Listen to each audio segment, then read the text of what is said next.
Hi there!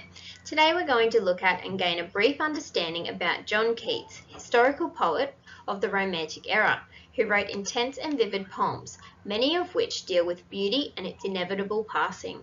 Specifically, we will discuss the poem To Autumn, which was written in 1819.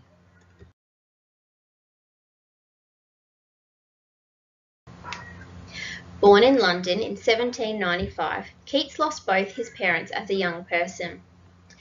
He later worked as a poet under the guidance of poets such as Wordsworth. However, his first book of poetry was criticised, finding himself destitute.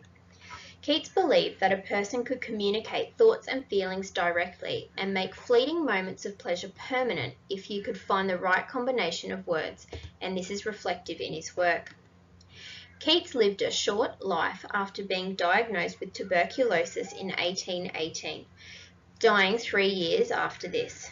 He fell in love with Fanny Brawne around the time of his diagnosis, though he was unable to marry her. To Autumn was one of the last poems written by Keats, where he enables the reader to see the typical imagery of the autumn season. In this case, it's early autumn. Essentially, autumn itself in this poem is personified and is perceived in a state of activity.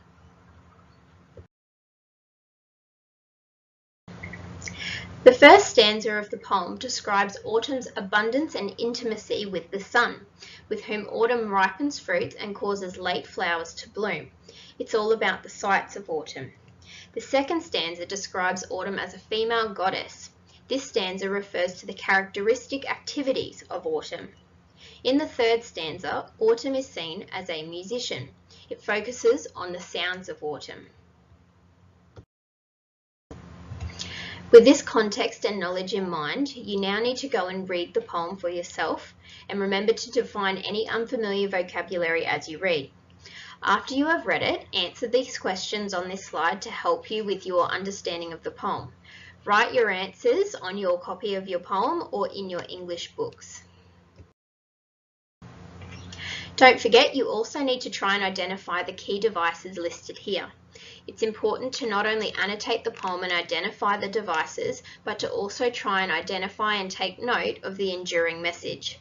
Bring this and your answers to the questions to class for discussion. See you there.